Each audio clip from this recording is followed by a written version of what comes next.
Jail से खेल होने ही वाला था कि वह खेल पूरा नहीं हो पाया। जी हाँ, लालू प्रसाद यादव का नाम अभी ऑडियो जो वायरल हो रहा है वह बिहार विधानसभा चुनाव के परिणाम के बाद जो विधानसभा का स्पीकर चुनने की बात आती है, विधानसभा अध्यक्ष चुनने की बात आती है, तो अब उसके लिए इसका इतिहास जो चुनाव का 50 सालों का इतिहास नहीं मिलता है, मगर यहाँ पर वोटिंग होते हुए नजर आया इस विधानसभा में।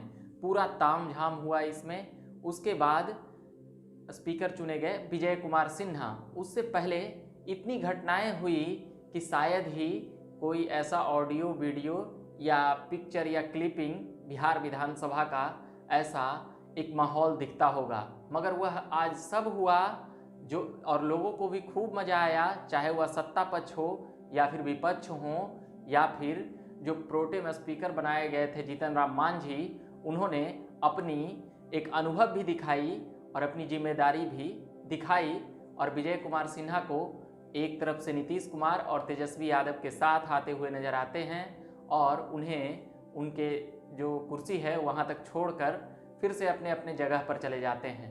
मगर इससे पहले क्या हुआ, बिहार विधानसभा चुनाव हुआ और उसका परिणाम, उसके एग्जिट पोल ठीक 3 दिन पहले सभी एग्जिट पोलों में, लगभग सभी एग्जिट पोलों में महागठबंधन को बढ़त दिखाया गया था, मगर परिणाम में कुछ और ही हुआ। उसके बाद फिर बारी आती है स्पीकर चुनने की, तो स्पीकर चुनने में नाम आगे नंद किशोर यादव का चलते रहता है, क्योंकि सुशील कुमार मोदी उप मुख्यमंत्री नहीं बनते हैं और नीतीश कुमार और सुशील कुमार मोदी का जो जोड़ी था तारकिशोर सिंह चुने जाते हैं और भी एक बीजेपी की चुने जाती हैं। तो अब दो उप मुख्यमंत्री के सहारे बैकवर्ड और फॉरवर्ड राजनीति में ये सभी मेल जोल करके, जोड़ो घटाव करके, गुना भाग करके, समीकरण बैठा करके सारे दायित्व और पद दिया जाता है। तो अगड़े पिछड़े का जो कॉम्बिनेशन है, अगड़ी जाति पिछड़ी जाति का, वो भी सभी नाप तोल कर पार्टियां चिंता करती है और उसी हिसाब और उसी प्रकार से चुनाव करती है। तो अब बारी आती है विधानसभा के अध्यक्ष की चुनने की। तो अब इसको सभी विधायक मिलकर चुनेंगे और ऐसे होता था कि सत्ता पक्ष ने जो नाम तय कर दिया उसके बाद वोटिंग नहीं होती थी, उसका चुनाव वहीं पर हो जाता था। मगर जब सामने से इसको चैलेंज किया गया, महागठबंधन के तरफ से भी कैंडिडेट को खड़ा कर दिया गया, तब विजय कुमार सिन्हा के सामने यह एक प्रकार से कह सकते हैं कि बखेड़ा खड़ा हो गया। उसके बाद क्या होता है, एक ऑडियो वायरल होता है लालू प्रसाद यादव का। कल बिहार के पूर्व उप मुख्यमंत्री सुशील कुमार मोदी ने ट्वीट किया और लालू यादव पर संगीन आरोप लगाए। तब शायद किसी को यह विश्वास नहीं था कि यह मामला कितना गंभीर है जो आज न्यूज पर हम लोग देख रहे हैं और आगे भी देखे जाएंगे। इसे कोर्ट तक मामले की ले जाने की बातें सामने आ गई है। ऑडियो टेप को जांच कराने की बात राष्ट्रीय जनता दल कर रही है, यानी राजद और महागठबंधन के साथ ही, कि यह लालू प्रसाद यादव की आवाज़ नहीं है। मगर लालू प्रसाद यादव जिस अंदाज में बोलते हैं, अभी तत्काल उसी आवाज़ में यह आवाज़ लग रहा है। और कई वीडियो और फुटेज लालू प्रसाद यादव की जो जेल में वहाँ सजायाफ्ता किए गए हैं, उसके बाद से कई फोटो भी वायरल हुए हैं जिसमें वह फ़ोन लगाकर बातें कर रहे थे और वहाँ पर केक काटने का भी तस्वीरें वायरल हो चुका है। वहाँ पर सभा और पार्टी की भी जो ऑडियो और फुटेज है वह सभी लोग न्यूज़ चैनलों के जरिए और सोशल साइट्स के जरिए देखते रहते हैं। आम दिनों पर कोई भी लालू प्रसाद यादव जी से मिलने जाते हैं और मिलकर वो फ़ोटो सोशल साइट पर डालते हैं और वायरल हो जाता है। मगर आज ऐसा कुछ हुआ, ललन पासवान के पास फ़ोन आता है, यानी कि कल एक दिन पहले, और वो साफ कहते हुए नज़र आते हैं कि अब्सेंट हो जाओ और कोरोना का बहाना बना लो। मगर ललन पासवान भारतीय जनता पार्टी के एक विधायक हैं। उनका साफ कहना था कि हम इस पार्टी में हैं तो हम पार्टी हित के लिए या हम पार्टी में हैं इसलिए ऐसा काम नहीं कर सकते हैं। मगर लालू प्रसाद यादव ने दोहराया तिहराया बात को मनाने के लिए। उन्होंने यहाँ तक कह दिया कि आगे भी देख लेंगे और मंत्री पद की भी बातें सामने आ गई। यानी कि स्पीकर के जरिए वह बहुत कुछ चीज़ें साधना चाहते थे लालू प्रसाद यादव, मगर उनके जो पीए थे ललन पासवान के, उसमें कॉल रिकॉर्डिंग वो जारी था और वो सारी चीज़ें रिकॉर्ड हो जाता है। मगर ये बातें ललन पासवान को भी नहीं पता रहता है। ललन पासवान फिर मीडिया में आते हैं और कई बातें कहते हैं, और आज वह खूब चर्चाओं में रहे और खूब बाइट देने में व्यस्त भी नजर आए। उसमें वह यह भी कहते हुए नजर आते हैं कि उस वक्त हम खुद सुशील मोदी के घर पे थे और हम सभी लोगों का बैठक चल रहा था, स्पीकर के वोटिंग का ही जो बातें थी वो सारी बातें थी। मगर फिर भी उनके जो पीए थे उन्होंने जब ये ऑडियो सुनाया तो सभी लोग हतप्रभ रह गए, और उस ऑडियो को सुशील मोदी ने जिस प्रकार से सोशल साइट पे डाल करके लोगों को बताने का, एक प्रकार से कह सकते हैं कि बीजेपी के नेता का कहना है कि हमने भंडाफोड़ किया है, मगर राष्ट्रीय जनता दल का कहना है कि ये बातें झूठ है और ऑडियो टेप ये नकली है।